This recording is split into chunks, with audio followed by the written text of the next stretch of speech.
If I told you there's a secret prophecy hidden deep in Attack on Titan, one woven into Eren's nightmares, encoded in the walls, and rooted in the founding Titan's power, would you believe it? Today, we revealing how every moment UVE scene was designed to unfold exactly as it did, because the future was written in the past. This terrifying image shows up before he ever gains the power of a Titan. That scream wasn't from fear, it was recognition. Subconsciously, he already knew what was coming, because the prophecy had already started. It's not just foreshadowing, it's memory bleeding backwards in time. That means future events are passed down into the past. The past remembers the future. It's the definition of a prophecy, just in reverse. That dream wasn't a preview of what was to come, it was a warning, echoing from a future that already happened. He didn't just give Eren his Titan power by chance. He saw what Eren would become. At first, they seem like a simple barrier to protect humanity. But later, we learn they're built from colossal Titans. The very things humanity fears most are the ones protecting it. That's not an accident. It's part of the prophecy. He wrote letters, gave him the key to the basement, and begged Zeke to stop him, because he had seen it. All of it. He hoped that by hiding inside, the curse of the Titans might fade away. He saw every death, every betrayal, every tear, and he still chose to move forward. When he confronts the Rice family in the chapel, he hesitates. He begs them to stop him. But he doesn't know why until Eren's voice from the future demands action.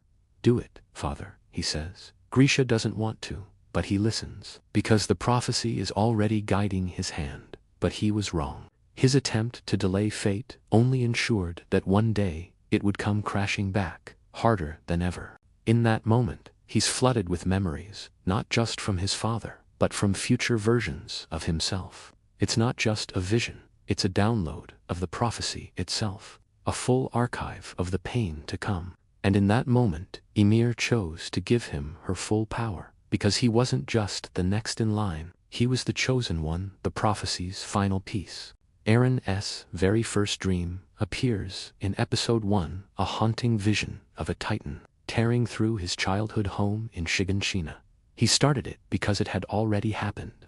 The future was already written in the past. And every scream, every footprint, every death. In the final battle, he doesn't just fight Eren, he fights the version of himself that believed peace was enough. And when he defeats Eren, it's not a victory, it's a sacrifice. A closing of the prophecy's final chapter was already part of the story. Not better, but different. The prophecy ends not because someone fulfilled it, but because someone ended it. Moments later, Eren screams himself awake. But just scared reacting to something his brain doesn't yet understand. A cycle of war, born from Ymir, passed down through the Titans, and finally broken by Eren's choice, not to live, not to win, but to destroy everything so something new could be born. It transcends time and space. Think of it like a river flowing in every direction. More forbidden truths hiding inside your favorite anime and manga. In chapter 139, Eren admits to Armin that he doesn't know why he did everything, that he didn't have a clear answer. But that's the point. He wasn't following logic, he was following the prophecy of force bigger than him, rooted in the Titans, the paths, and Ymir's curse. It's a myth, a warning, a mirror, and a prophecy. When he screamed during that first episode, it was because future Eren's memories were echoing backward through the paths. Eren had already lived the destruction, and his younger self was feeling the aftershocks. Even after death, she remained bound, serving his bloodline through the paths for 2,000 years. But why? Past, present, and future all exist at once within these threads. The Attack Titan isn't like the others. It has a unique ability, one no other Titan possesses. It can see future inheritors' memories. That's why Eren's father, Grisha, knew exactly what to do. But how? Through the paths. The paths are a mysterious, invisible web that connects all subjects of Ymirathos who can become Titans. That's why Eren could see glimpses of events long before they happened. That's why he could influence the past. Then we come to the walls. King Karl Fritz created the walls as a prison for his people, but also as a delay a pause button on the inevitable. The real horror is that Eren saw all of it. Not just the rumbling. Not just the genocide. Because the prophecy wasn't something he could escape. It was something he had to fulfill to break the cycle. Let's go deeper. Remember the scene where Eren touches Historia's hand. And what about Grisha? Now consider this. Speaking of Ymir, her story is the deepest part of the prophecy. She was the first Titan, a slave to King Fritz, because she was waiting for someone who understood her pain, someone who would break the cycle. That someone was Eren.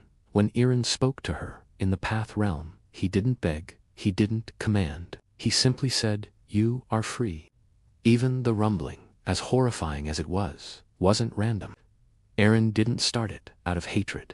Now let's talk about Armin. He represents the hope that something good can come after all the pain. But even he is bound by the prophecy. So what was the prophecy, really?